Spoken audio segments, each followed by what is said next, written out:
my group leader tells me now I put on this very like Christian ministry mask of like, I knew all the answers and I could tell you how it was. And so leading up to the weekend from that, I was like, okay. And then, yeah, luckily I got to the weekend and Jesus kind of tore me apart. So in a really good way, where my mask had to come down. Welcome to the Crucible Project podcast. The Crucible Project is a nonprofit organization committed to creating a world of men and women who live with integrity, grace, and courage, helping them to fulfill their God-given purpose. This podcast will discuss important and sometimes difficult topics while delivering practical life applications with men and women who are currently practicing this work. We are igniting Christ-like change in men and women through experiences of radical honesty and grace. Why don't you introduce yourself and tell us a little bit about you? Yeah, for sure. Hey guys, my name is Jess. I live in New Hampshire. I've been involved with Crucible since only recently, so May 2021. But yeah, so I work at a daycare. Other than that, my time is involved with my youth group girls. So it is a lot of kids, lots of youth. And when I'm not there, I'm hiking or adventuring or sitting in a coffee shop with good friends. So that's a little bit about me. Okay. First, really important question. What is your drink of choice and what size? Always venti or large, whatever way you need to say it. I always go for the sweet beverages. So basic in the fall with the pumpkin spice latte or anything white mocha. So really I'm in it for the sugar and not for the coffee, but that is okay. Yeah, got it. At least you're owning it. Exactly. You got to know who you are. It's fine. And a whip or no whip? See, I'm supposed to be dairy free, so, but then again, I do the white mocha anyways. So I'd say I'm being good by not getting whipped cream, but we all know the truth. It's fine. Awesome. Okay, so tell us about your growing up. What was it like growing up? Yeah, definitely. So I was raised in a big family. I have 4 siblings, 2 older, 2 younger. So I grew up the only girl in the middle. I grew up with both mom and dad, and we, as siblings, we were always all together. So I was never bored. I always had someone to play with. On either side, new best friend each time, and also all brothers. I learned how to stand up for myself pretty fast. So yeah, it was pretty good growing up. Not a lot of money, but we were tight for what it was. And with that, I also got to grow up going to church when I was younger. My parents were youth leaders at our church. They were involved with Awana. So I got my grounding in Christ then when I was super little Jess was all in, excited for Jesus. And so even though I've watched my family, walk away from that, I am so glad that that was my foundation. Yeah, and I can see Christ's intentionality there. Oh, that's really cool. How old would you say you were when you came to faith or like to a knowing, like a knowledge of the saving grace of Jesus? Yeah, definitely. So I was so young when I started to love Jesus. And I couldn't remember like little Jess, like 6 or 7 years old in my neighborhood being like, if you want to be in my club, you need to follow Jesus, which is probably bad. But that I can remember it, being excited about God and telling others about him. But knowing God personally, I loved church for church. I didn't love church for Jesus. So I knew it as, okay, this is my community. These are my people. But it wasn't until middle school when my parents had started fighting and I had started watching a lot of that and was just very frustrated with things that were going on that I got to church camp.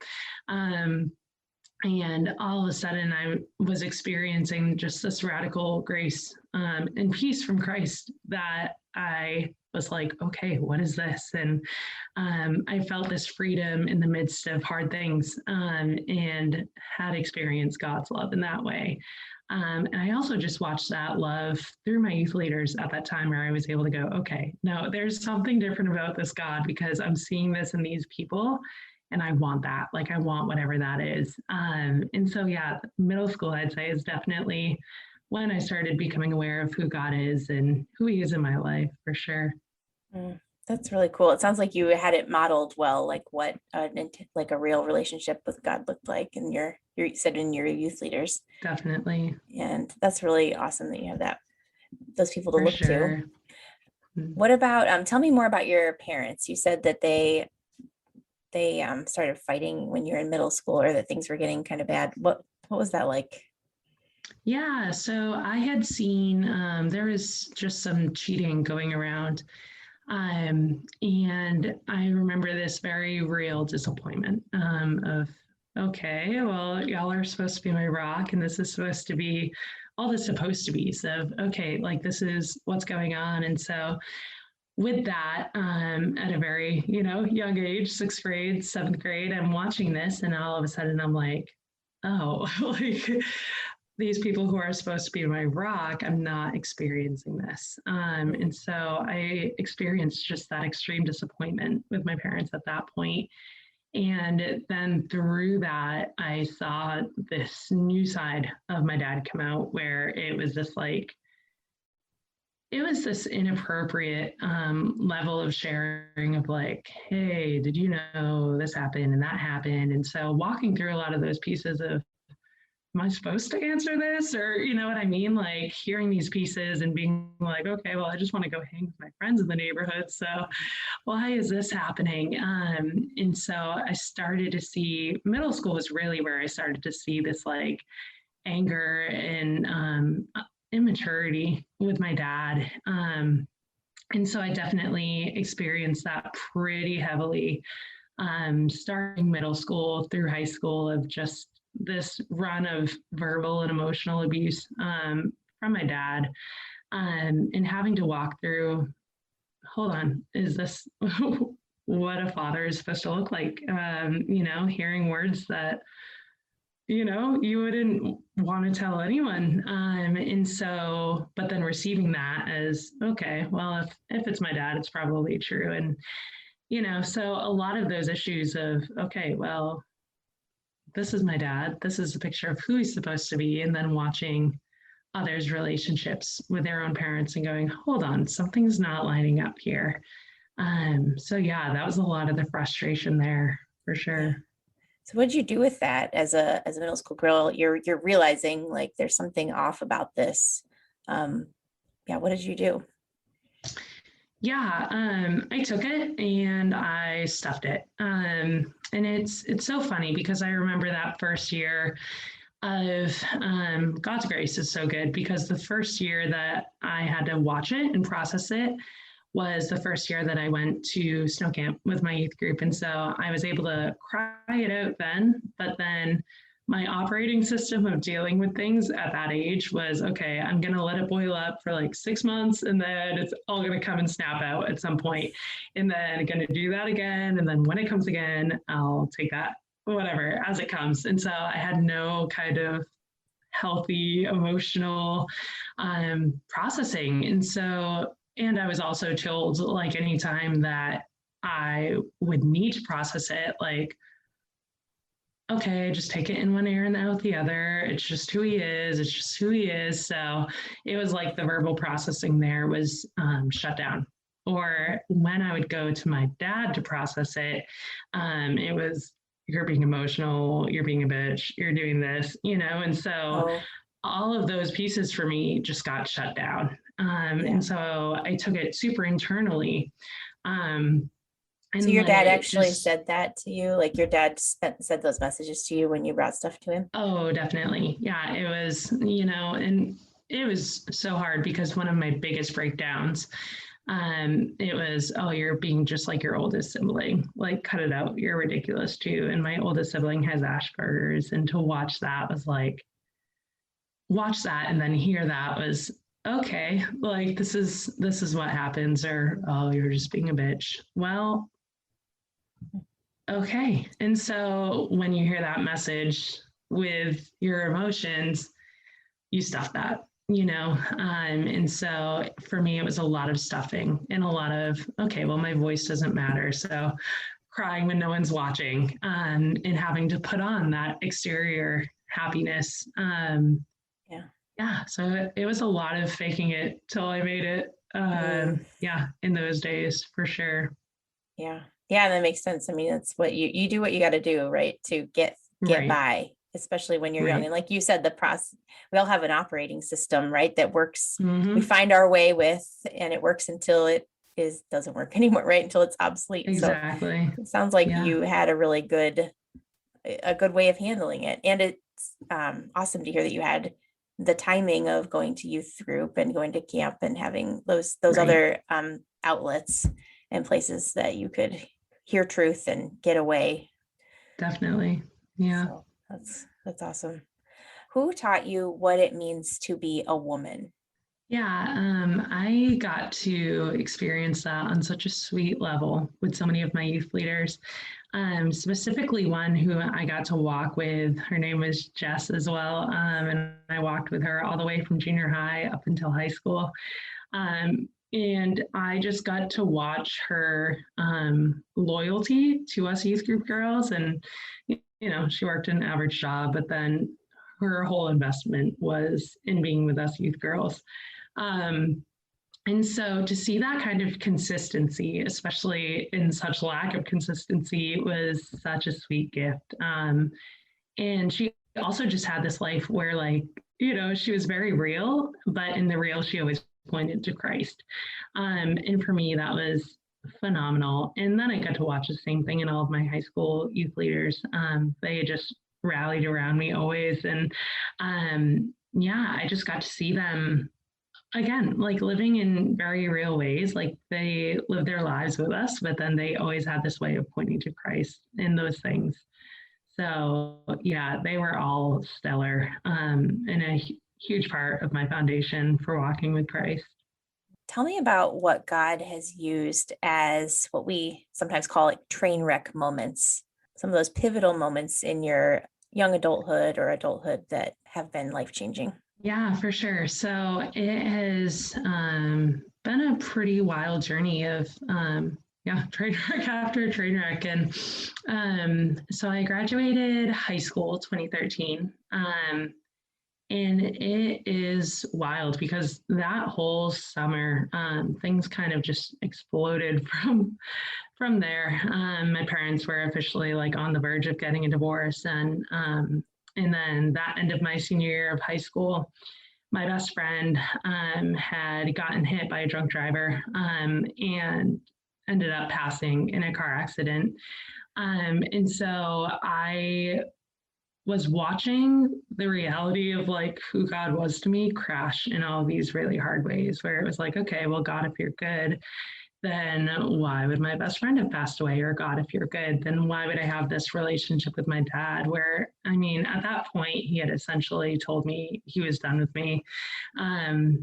Like missed my graduation. I confronted him on that, and he was like, you're a bitch. I'm effing done with you. And so it was just like all of these pieces of my life were all ripping apart before me. And yeah, even just, different things with my siblings at that point where all of these things were just tearing apart around me. And I didn't know what to do. So naturally, I went into my element of stuffing. But then when I stuff, I put on a dang good ministry face. And so my way of coping with my stuff is doing more. And I dive myself into ministry. I dive myself into all the things. So like even after that senior year of high school, I was on student government that 1 year at college that I had. I was, running all the ministries, running all the programs. And I was just on my treadmill. I was going nowhere because I had to go somewhere, but I couldn't because I was just running but I was running, and I was running hard.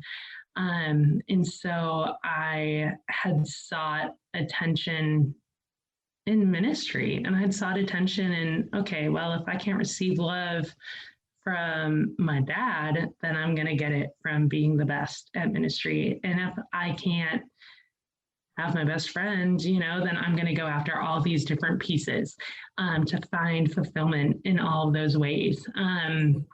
And so, as good as ministry isn't Jesus, and ministry isn't fullness. And so I had gotten myself so in it that I didn't even realize, okay, do I actually know Jesus, or am I just after these things?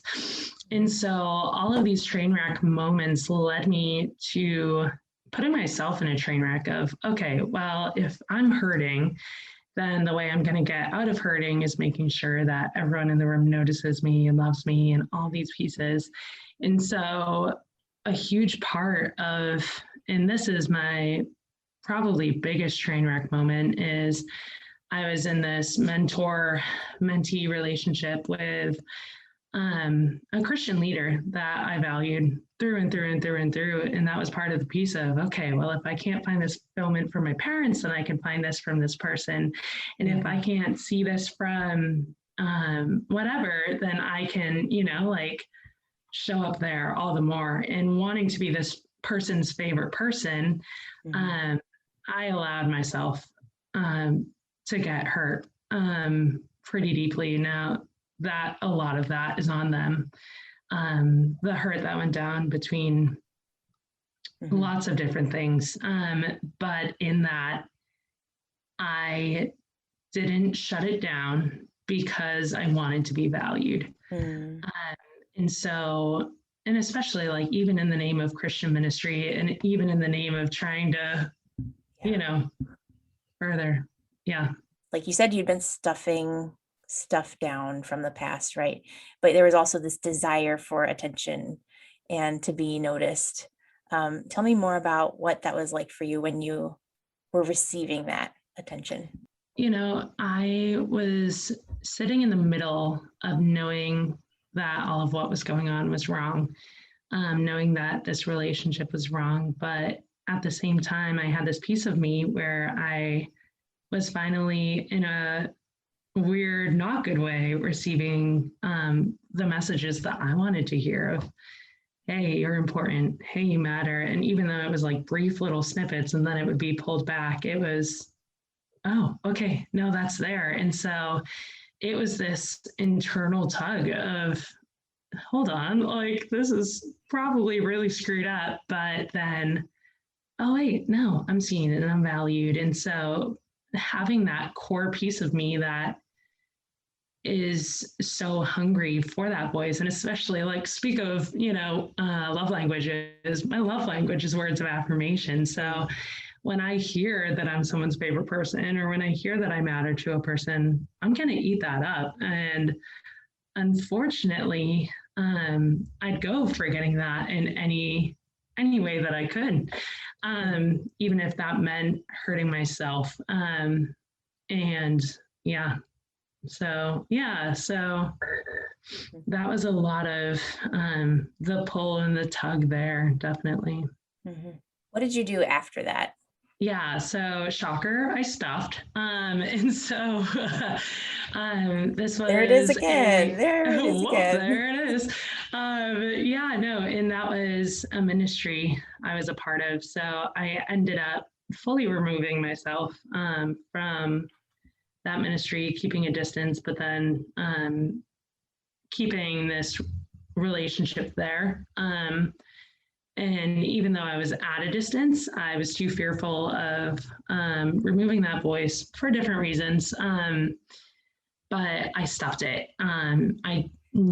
No one knew about what I was walking through at the time because I was so fearful of hurting others when I was letting myself be hurt all the more by not sharing anything. And so it actually led to quite a bit of depression because, fun fact, when you don't deal with your stuff, it deals with you. And so I had hit depression really bad. yeah, it was definitely did not have healthy outlets until I ended up, yeah, allowing, and this came a few years after, like 2 or 3 years after, where I ended up inviting my pastor into some of what was going on, and he shed light on some of it. And when we were able to talk through things, it was this, okay, like we need to do something. And so there has definitely been work done in that place.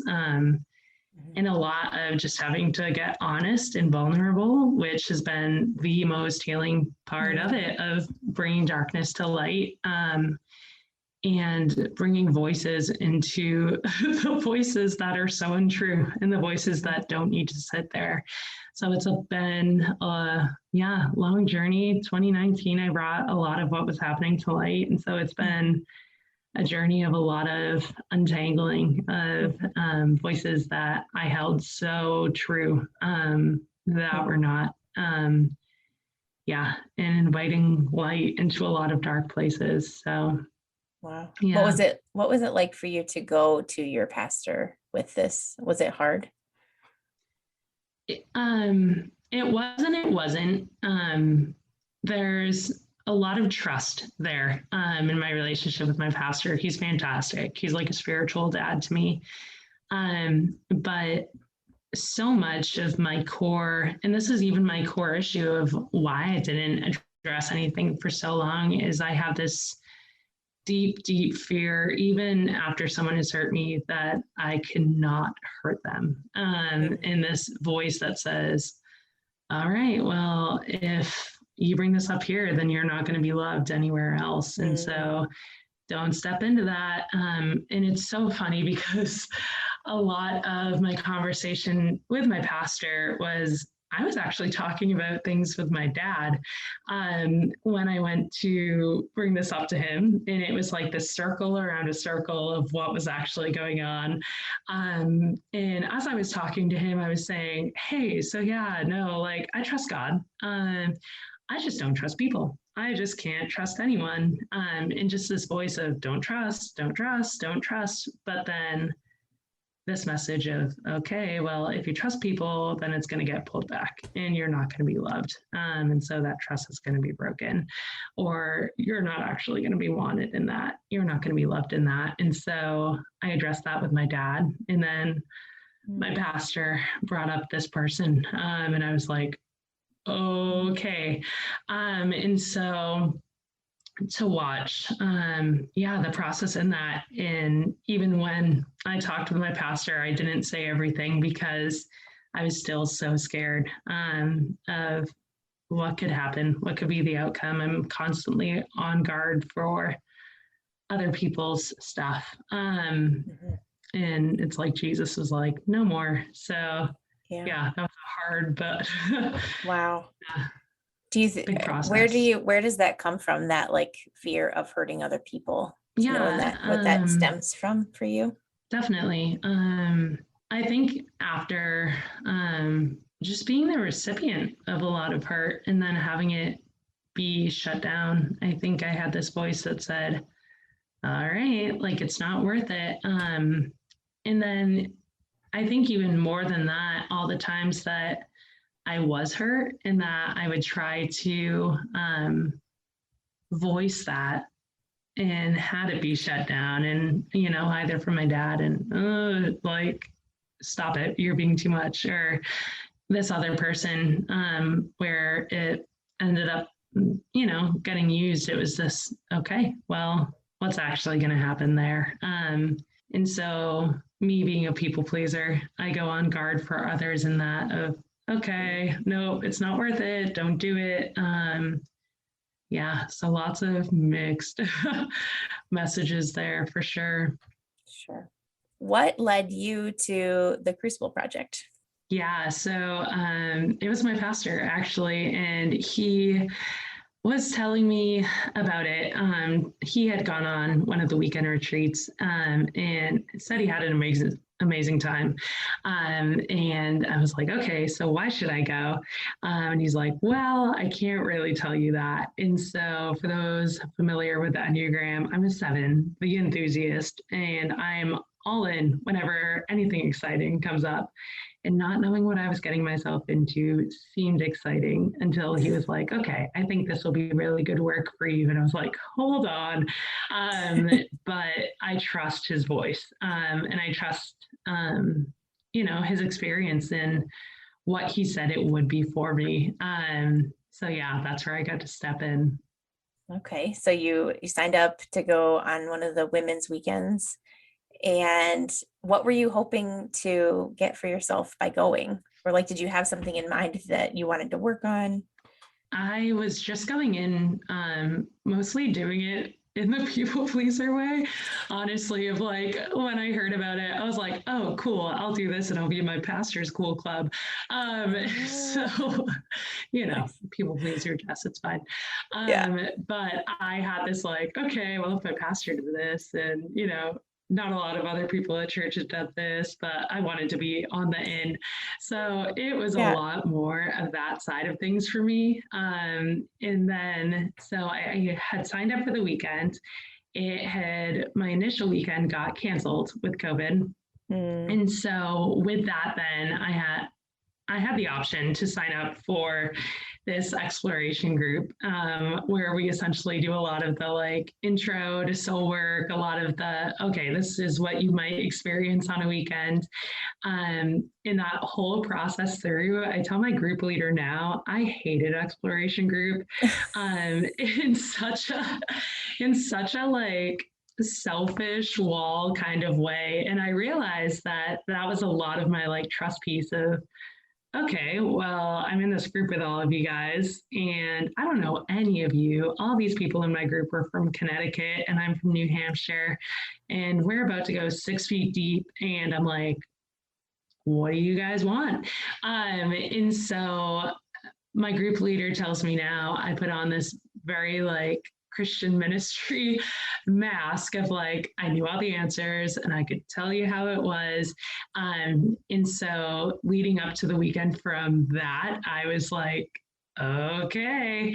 And then, yeah, luckily I got to the weekend and Jesus kind of tore me apart. So in a really good way, where my mask had to come down. So That's so yeah, interesting. So like you're saying you went to the exploration group and just continued right. doing more of the same. You showed up there Yeah. like you do everywhere else, right? Oh And yeah. how did that work out for you?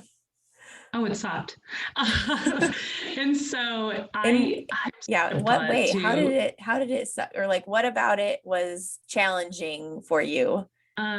so yeah, so I mean it was all of this because it is, you're introing into soul work and a lot of those pieces. And I was seeing all these people who I'm only meeting on a Zoom screen, and we all love Zoom. It's fabulous. So let's go 6 feet deep, with these little boxes.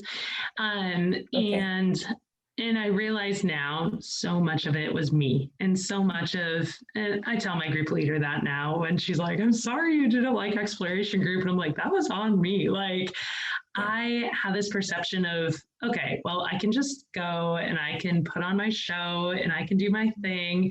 And I showed up to my weekend in a lot of the same way of, okay, I'm going to show up and I'm going to run the show and it's going to be great. And I'm going to be able to run the room. And I couldn't do that in the exploration group. I had no control Mhm. of, and I didn't even realize it was a control thing. But Yeah. as I processed it more and more, I couldn't control the environment in a enthusiastic kind of way. And I was like, well, this sucks. Yeah. And so I remember trying to get out of it in every kind of way. And Jesus was like, you're kind of stuck. So yeah, Yeah. So you stuck with it though. You made the choice to I stick did. with it and to follow I did. through and all that like pleasing your pastor stuff Oh, got you yes, there. So then I once you did. were there, you said you already told us, but like it didn't work, huh? Oh, it sucked. Yeah. So, and it's so funny. I have been in retreat world for a very long time. I can run retreats through and through and through and through. And so I had the whole plan of like, okay, I'm going to show up to the weekend. I'm going to hit the bathroom real fast. And then after that, I'm going to go and I'm going to mingle with all the people. And I had my whole plan, even though I'd never been to a Crucible retreat. But I'm like, how different can it be? I'll be fine. Lo and behold, I was not fine. And I had zero control over what was happening. And So your I plan hated that. didn't work. Your plan didn't work out for No, you. unfortunately not. So what did you end up with instead? Like you didn't get to work your plan that you had in your mind, but it sounds like you've shared before that you had a great experience. So what did it end up? I got authenticity, and I got this experience of all of who I was welcome to show up and be present. And because I had gone in with this perception that, okay, well, if I can just do my thing and if I can just be who I am, and put it on, like I can put on a dang good show. But actually I can't, because even my group leader called me on that. But I was going in wanting to be able to put on this certain perception.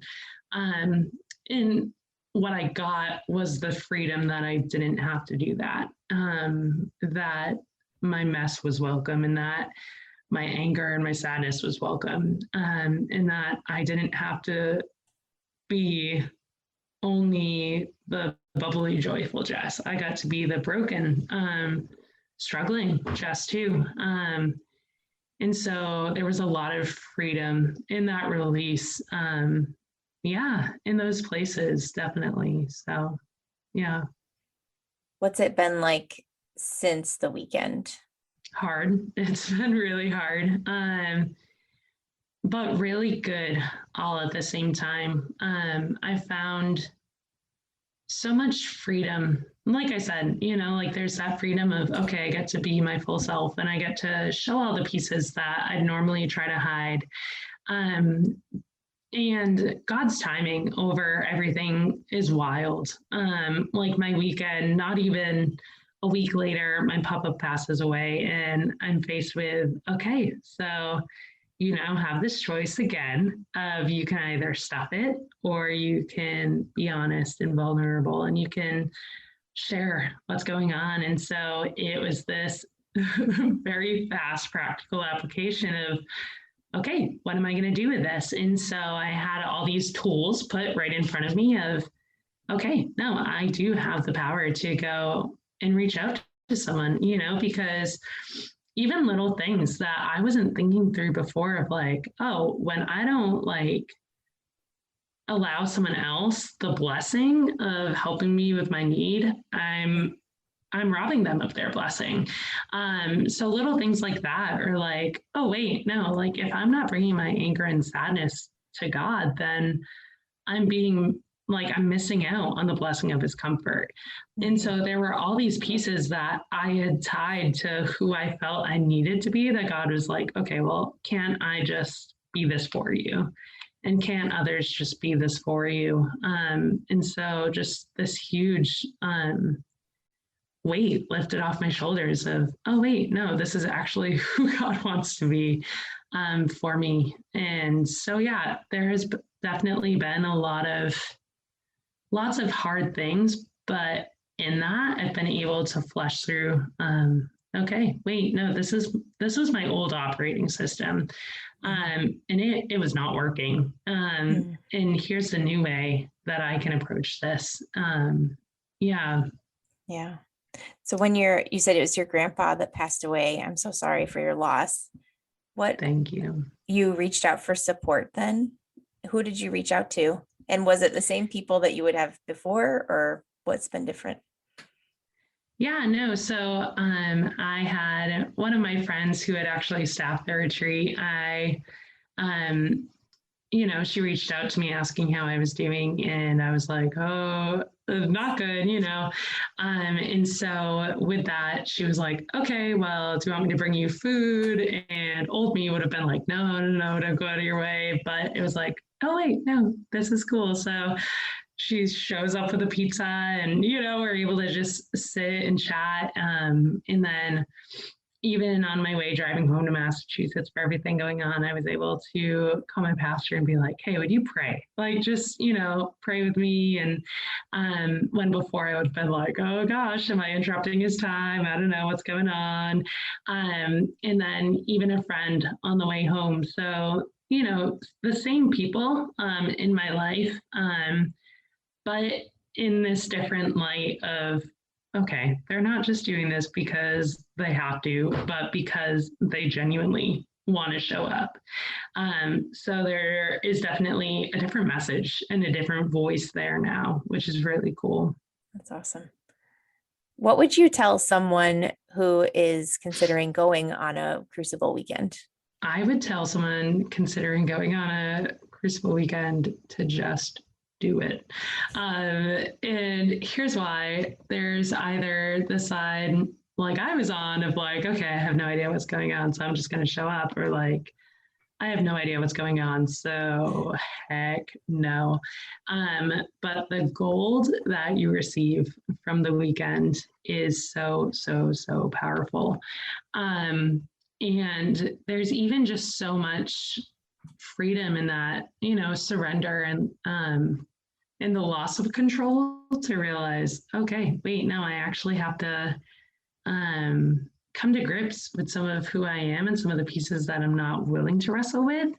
But I think even so much of my favorite thing about Crucible is that, like, yes, we were going to the hard places, but we were also going to the really good places too. And I think a lot of times, like especially as ladies, we can bury our gold for the sake of wanting to sound humble, but we're given our gold. And so even a lot of that of like, wait, no, like God has made you in all of these stinking awesome ways. And so to have a space to bring that into the light and to go, okay, wait, no, this is who I am. And this is actually really awesome is really, really cool. And even a huge part of it for me too has been just the community aspect of Crucible. It really is unlike any other retreat, any other thing that I've experienced in Christian circles for the fact that it's this continual progress. So even though I bashed on exploration groups, that again was my own thing. So that was a good part too. But now afterwards, we have growth groups. And so we are on this continued journey together, which is so good, because it's this piece of I'm walking this thing out with you, the good, the bad, the ugly. We are in it with each other. And I also, above anything else, I value the integrity piece of it's just something you don't see in Christian circles a lot. And we work a lot towards that on the weekend, on different groups that you're on. And it is this call to, okay, no, like, yes, we're bringing our hard stuff. We're also owning the stuff that we normally wouldn't say. And I value the ladies I walk with so much more because we're in those pieces together. And so I'm finding just all of this new freedom in going, okay, no, like we're bringing our whole self. And there's freedom in that of, okay, yeah, no, like I'm out of integrity and I need to bring that to light. And we're still stepping up for each other in that. So yeah, just so many cool pieces through all those things. Yeah. Yeah, I agree with you. I think in Christian circles, it's really unique, especially to be in a group where people don't either go straight to shaming or blaming themselves or others for who's at fault, and in any circle. But it is like you're saying, it builds so much trust when there's someone who is willing to stand and say, hey, I'm a co-creator of this situation and here's my part. And definitely, what do I want to do next time? What do I want to do different? Consider growth. That has been healing to me as well. Mm. How have you seen that topic, even of integrity, in your own life? It's been freeing. At first, I remember it definitely like freaking me out of like, oh gosh, I'm like, I don't know any of you. And now I'm supposed to be honest about all this stuff in my life. But for me, it's been this piece of, okay, well, I want to be my most honest self with these people. And it's definitely changed this perspective of, oh, okay, no, like I can actually bring my whole self. And um, it's like speaking to the trust piece, gosh, like we're like, okay, like this is a whole new level of trust of, okay, like if I can bring all these pieces forward, um, and know that they're received, like know that they are going to meet me in grace and truth. And I've seen Christ's character so much more heavily in my life through all of this than I have in a very long time. So, What would you say to someone who's considering joining an exploration group before going to a weekend? I would say that doing that beforehand is so worth it. It definitely changed. I think a lot of what I experienced on the weekend, there was already this foundation of trust there. And walking it out with some of these ladies who, you know, I had only seen on a Zoom screen, but we were starting to unpack things. And I had even started chipping away at some of these iceberg things that I didn't even know I was tucking beneath the surface. And so all of it was very raw and very fresh for me. And I'm not going to lie, like selling an exploration group is kind of the most awkward thing to sell because it's selling going to the places of yourself that you don't want to deal with. And yeah, it's one of those things that feels weird to sell, but now in doing it, I can't recommend it enough from the point of it's transformed my life and getting real. And so it's a challenge of it's worth going there. But it's definitely taking that start. What kind of response did you get when you brought some of your dark places or some of your, some of the stuff that you didn't necessarily want to bring out loud to other people? Like what response did you get from the women in your group? It was this response of grace and something that I love that we do in Crucible is no crosstalk. So basically that means as you're sharing, I'm not sitting there responding and going, yeah, and, putting my input in there, but simply seeing. And so I had saw that I was seen to receive that and simply have that, received was this gift of, okay, yeah, no, these places are valued. And I have the space to show up in those things. So yeah, it was definitely different than anything I'd experienced before, but so freeing in that. That's cool. Yeah. And it's for you and you're not doing it for anyone else too, which right, like you've already spoken to, and it's true for me too. It's so hard to receive sometimes from others. Definitely. Without giving or earning it. But I hear in your story and what you're saying, like that you were given grace for who you are, for just being. Right. Yeah. Cool. Which is cool for sure. Is there any gold that you have discovered in yourself through this? Yeah. So,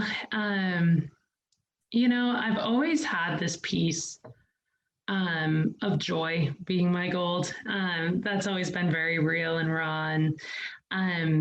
But all the more as I unpack and separate out my gold from what I wanted to be my gold, if that makes sense. And it's so funny because I was talking to my pastor yesterday after a week of camp, and she's done Crucible. So, we were able to talk about a lot of these things, but I was talking to the fact that I know that a part of my shadow, the thing that I don't like present, but then the thing I end up pushing forward is that people pleaser side of me where I want others to see and know and love and yada, yada, yada.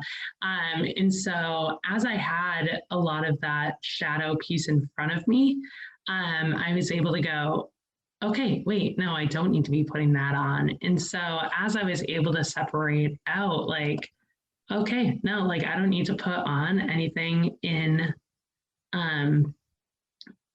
order to receive anything. My pastor was like, yeah, so now you just get to let joy be your gold and not have it be anything else. It doesn't need to be this manufactured thing. So I'm definitely doing a lot of seeing like, okay, no, there's that genuine joy that's there. And then I've also just seen in a lot of my goals, and it's this confidence in leadership and being able to show up and lead a room and engage a room in a way of, okay, no, I want to come forward in genuineness. So yeah, it's this genuine heart for leadership, if that makes sense. Mm-hmm.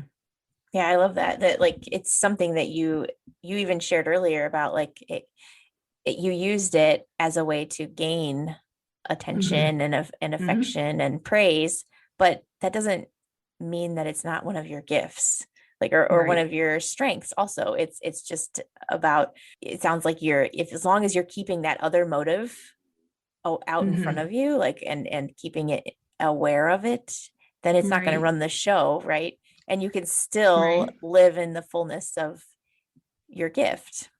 Yeah, no, it's been cool to look at. And so we just did a breakfast at my church to introduce some Crucible work. And I got to teach this figure eight exercise. So basically with that, you have a jump rope, it's in a figure eight. And half of the jump rope is sharing the things that you like to share about yourself. And then the other half is the piece that you like to hide. So in the share circle, I was able to share, okay, well, I like to, I can welcome others in, I can be the, light in the room, the bubbly one in the room, and all of these pieces. But then on the shadow side, I have that, okay, I have this deep longing to be seen and known and loved.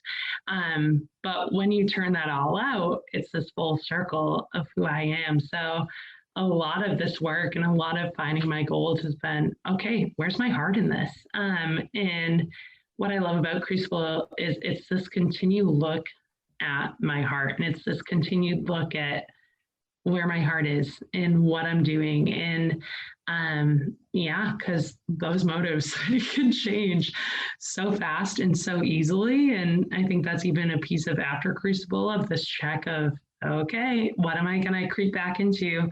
And then what am I actually just going to step into and not give the power to those other voices. So yeah, just a lot of, okay, where's my heart? What things am I going after? From what I've experienced and what I've heard others experience as well, like there is some parts of you that are changed through the experience of the weekend and even through being in groups. But it's the ongoing, continual choices after the weekend that create lasting change, right? Right. So what is your journey like now on this side? What are you working on now? Definitely. It's so funny because I had only done my initial weekend in May.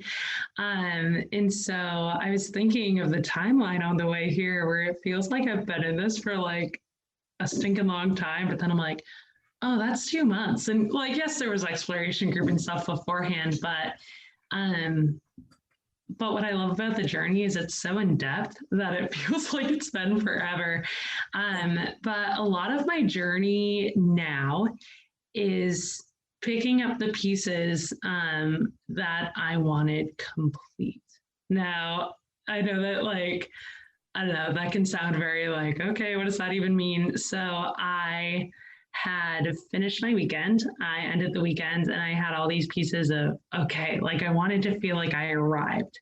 And even a lot of like what I did on the weekend and a lot of the pieces I worked through were these pieces of like, okay, like, Jess, you are God's daughter. So why are you falling back into fear? Like that picture of like, Christ has set you free. Like for freedom, Christ has set you free.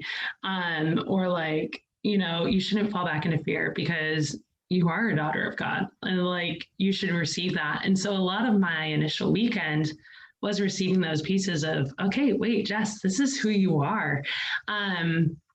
And then just recently, I had staffed a few weeks ago, actually, and a piece of what I was hearing as I was staffing was this, I don't know who I am.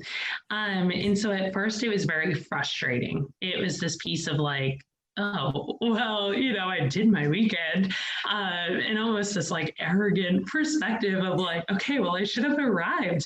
Why haven't I arrived yet? And this, yeah, because you do this, yeah. you do retreats, you could lead them, right? Dude, you've done all the ministry.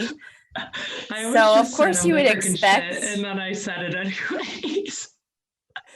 So it makes perfect sense that you would come and staff a weekend, your first time staffing, volunteering at a weekend, and assume that you would have had it all figured out and ready to run it, right? Right.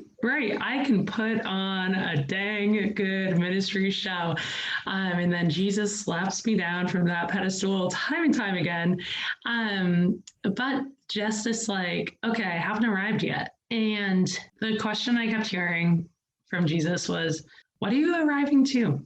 Like, where are you trying to go? What is this like? What are you going after? When actually the heart of why I should have been there was, okay, no, I'm still showing up and this is still the journey and we're doing this thing and the journey is going on and I can be a part of that.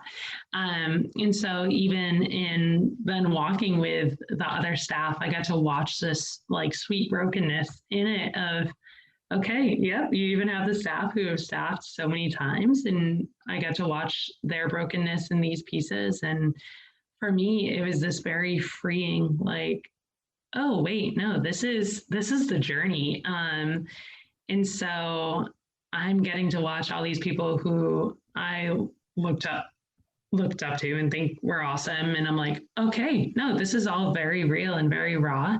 And that's part of why I respect the journey so much is I see all of these leaders stepping up in their brokenness in their whole selves and going, okay, but we're going to lead forward in this. So it has completely flipped my perspective, even on leadership, like in Christian circles and on processes and ways that I want to see things. I'm very much a visionary person. And so as I look to future ministry, whether it's stepping more into Crucible or in my own circles, I am doing a lot of looking forward and looking at myself in the mirror of, okay, well, am I showing up and am I actually like letting myself be present in what I'm feeling? And then how am I going to invite my people into that? Am I going to only welcome the parts that I find pretty or, not problematic or not annoying? Or am I going to invite people's whole selves to the table? So yeah, lots of different processes that I'm working through, but yeah, it sounds like a big shift, like a big mind shift from definitely. I've arrived, I've learned how to put on the good picture, the perfect persona, but like what people will follow is the vulnerability and the, right. Like you said, showing both sides of the circle. And like, what a different way to look at the world and a different way to lead. That's rare. And what a gift you're going to give to the people in your world. Yeah, it is. It's so cool. I was even reading in Isaiah today and came across a verse that's like, heaven is my throne and earth is my footstool. And this picture of like, okay, what is man that you're going to build a house for me? And what is, like all these pieces where we're like, oh, well, I can do this and I can put on the show for God and yada, yada, yada. And God's like, really? Like, I just want like a broken spirit and a heart that's like submitted to him. And so much of Crucible for me has been going, oh, wait, like I'm trying to put on this show when God just wants a heart that's genuinely after him. But if I'm not aware of what's going on in my heart, where are we even starting from? And so a lot of it has been, okay, like I don't need to hide these pieces of my heart from God. He wants them all. I don't need to put on a show. He's like, just give me your stinking heart. Like that's what I'm asking for. And then let's build something. But when it's surrendered into God's hands, it's so much sweeter. So Yeah. How has that changed your capacity for different emotions, for feeling different emotions? Because like we've said, you're like happy to stuff it down in the past, right? And you said that's not working anymore. But that also means like that you have to feel the other stuff. And Enneagram 7 friend Jess, how are you leaning into that? Oh, yes. We did joke before this podcast that this was actually going to be a session of me dealing with my sadness. But there it is. I snuck it in. Here we go. Yeah, it's a process. It's definitely a process, and a lot of having to voice what's in front of me. Which I normally would just tuck it back and be like, okay, sadness isn't welcome and anger isn't welcome. And so it's, you even mentioned like the shifting of the brain and shifting of the thoughts and those pieces. And that's a lot of what I'm having to do, even with the things I say of like, we were even, checking in before this and I caught myself wanting to go, okay, but it's all good after saying something. But then being like, okay, no, it's not. And I can sit in that. And so it's given me this new freedom to sit in the hard emotions. Do I like doing it? Absolutely not. And so it feels very like left brain to me. I'm like, I don't want to. But I'm not avoiding it anymore. So again, we haven't arrived yet. But it's a process. And so I see myself stepping a lot more into those pieces that I normally like to stuff, naming my anger, being real in my sadness and letting it be sadness and not having to stick a Christian tagline on it or say it's all good or, so I'm definitely a lot more present with those pieces and listening to them a lot more. Yeah. And I'm struck by the thought that, I mean, because you're in community and you're speaking about this to people in your community, you're basically saying, I'm open to you telling me if this is happening. Have you gotten any feedback like that from others in the community? Literally the other night at dinner, one of my best friends who, she's heard a lot of my story and a lot of my Crucible journey. And so we were talking about camp that I just got to do with my youth girls. And her mom had asked us the question of like, okay, highs, lows of camp, And so I had only shared my highs. And then my friend was like, go ahead and share your lows. I know you don't like to be there, and I'm like, I know. So went on to do that. But my friends voiced that but I appreciate it in the fact that, no, I want people to call me on it and, be able to go, okay, no, I see you doing this. So community is good and sucky all at the same time, but not always comfortable, right? Sometimes it's uncomfortable. Yeah, most of the time, for sure. In what ways has this past year shifted the way that you view your parents? How has it changed? Go ahead. Yeah, no. So even just like processes of like I shared with you, like when I saw my dad at my papa's wake and then like his voice was gone after, it was like, okay, like what power am I giving these voices? Like, and pieces of that. Yeah. And then even just ownership of like disappointment where I'm like, okay, where do I put myself in those places of letting myself be disappointed and some of the stuff I'm doing through growth group. So yeah. Okay. So how have some of those messages that you said you received and kind of took on as a middle schooler and in high school, like how have they changed since the weekend? Definitely. So I had all these messages that were built in so deep that I didn't even realize I was still giving power to as a 26-year-old.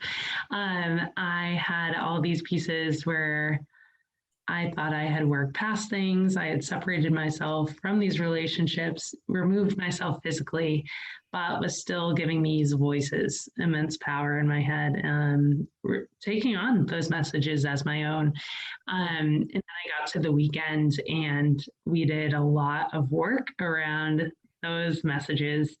And I hadn't realized that they were still so very present and so very there in those messages that weren't mine, that I had taken as mine.